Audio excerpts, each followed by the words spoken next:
I'm Bill DeFoy with KDTV.com, now broadcasting live from our brand new storefront studio in the Marine Emporium Landing at the beautiful Channel Islands Harbor.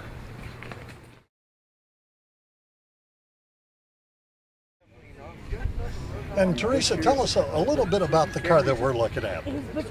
It's a 37 Ford Custom. We've owned it about 3 years now. And how long did it take for you to get it restored to this condition? We actually bought it pretty much done. We've done a few things, but that's about it. So. Do you take it all over? Or Yeah, we go to an event practically every weekend, sometimes twice a weekend. Now, do you have other cars that you're restoring or putting together for car shows? My husband owns the Cobra Super Performance. Let's take a look at this Cobra if we can. And this Cobra is right over here next to us. And I don't know if our cameraman can come back around over here and take a look at this engine, but oh my goodness. This is really something else. So, Teresa, tell us a little bit about this car. My husband, he could tell you more than me. Ira, come on. All right, let's get Ira over here. Hi. Hi there. Now, Ira, this is a 1965. It's a replica, Cobra replica. I've had it about 5 years. It's got a 351 Windsor in it. Just have fun at shows, driving it on weekends. You guys get a lot of comments from these cars? Yeah. I mean, you don't see these all the time, like this one and that one. It's pretty rare. So, yeah, a lot of people admire them and like watching them and asking questions. That's fun. And Michael, you've got a 1977 Roadster here. Tell us about your car. 1970 MGB Roadster. I picked it up about 6 months ago, and it's a full nut bolt restoration has been done on it. It's done on a rotisserie. It's all been painted. Everything's done. It's a brand new car. It looks brand new. That engine is absolutely gorgeous. A lot of time, I would imagine, keeping it up. This is 6 months of every second of free time working on it. Yeah. So now, in addition to the car shows, do you just drive it around and show it off? I drive it around and drive it all over town and get a lot of compliments and people coming up to me and wanting to talk about it. And how many people want to have a ride in it?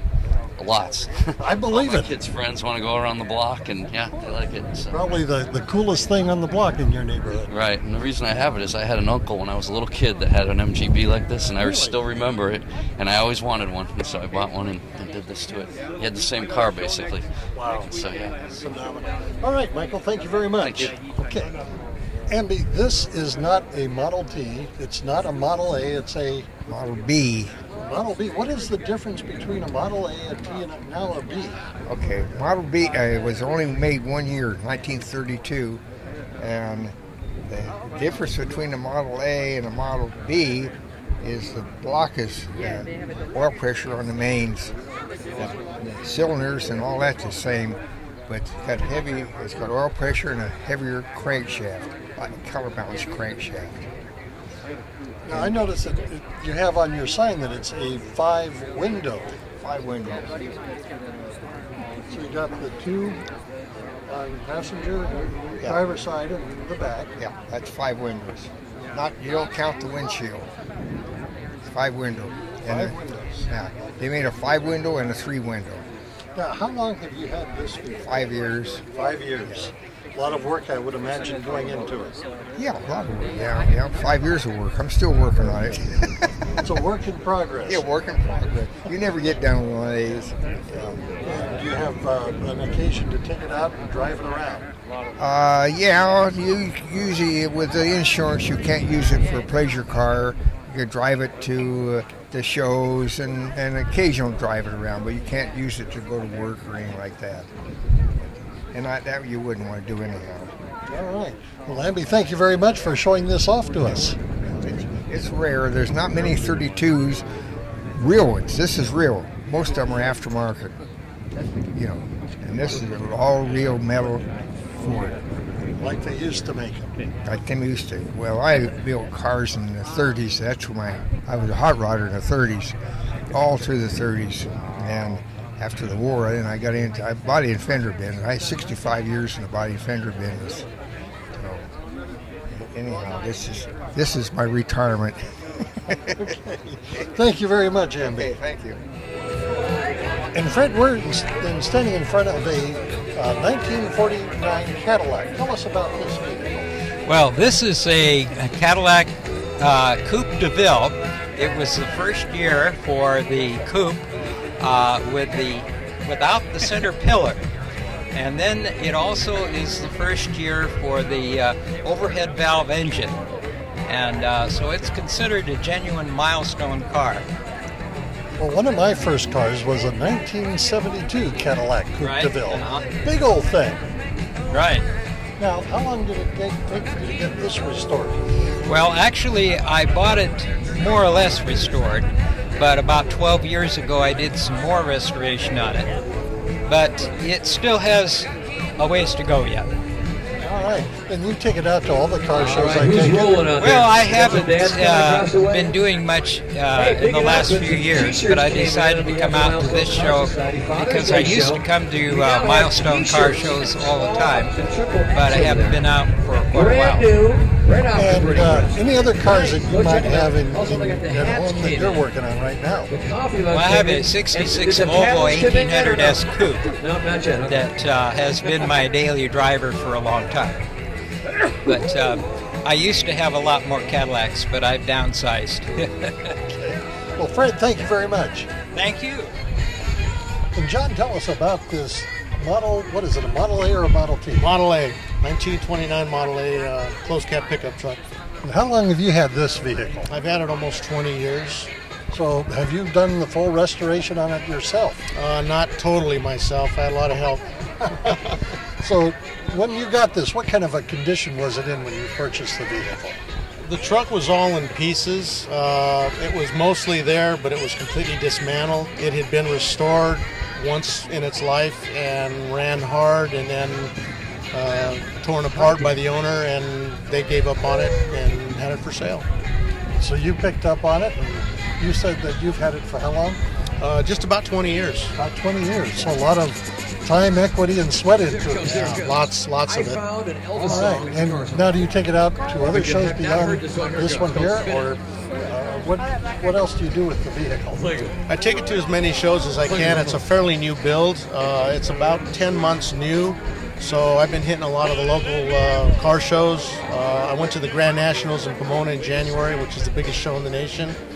And they accepted it, and so I took it there and showed it. And just recently it made magazine coverage in Street Router magazine. Really? Yes. What edition?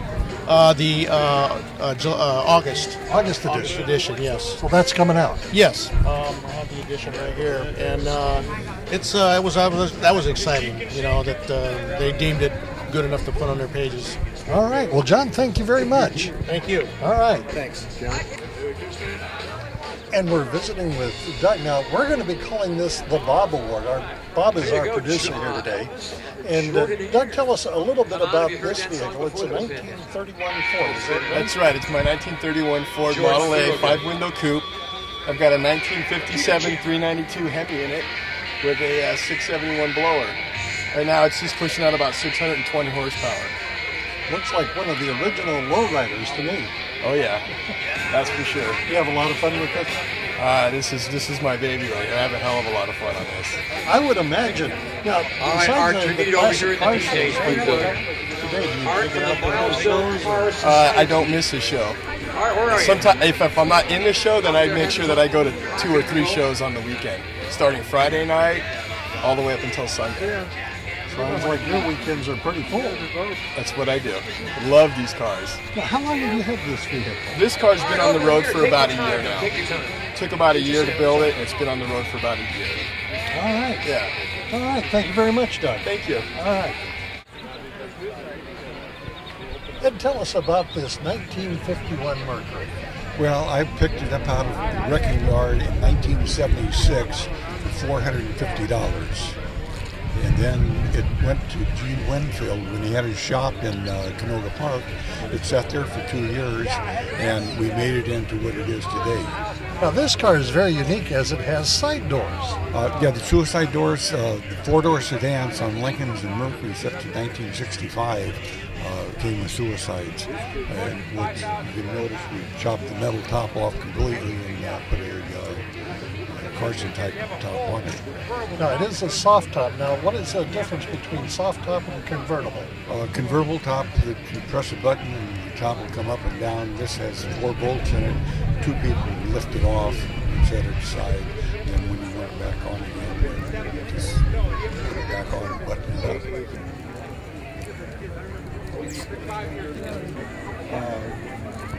All right, so now let's talk a little bit about the side doors. We mentioned that a moment ago. Show us how these doors work. Reach your hand on the inside, pull the lever, and open the door. Same on the back side. And people say, well, how come you don't have electric doors? I really don't need it because I have no glass. It's been made a Roadster. That is very, very interesting.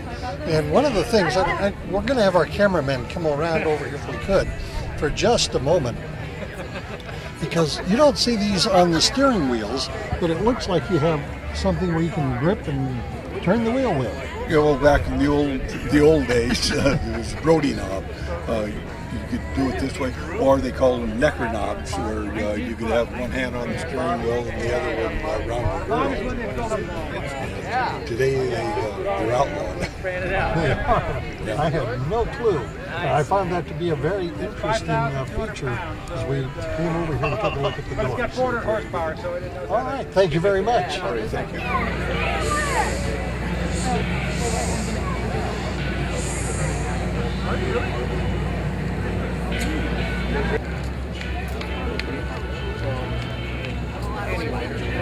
All right, I'll catch up with you guys.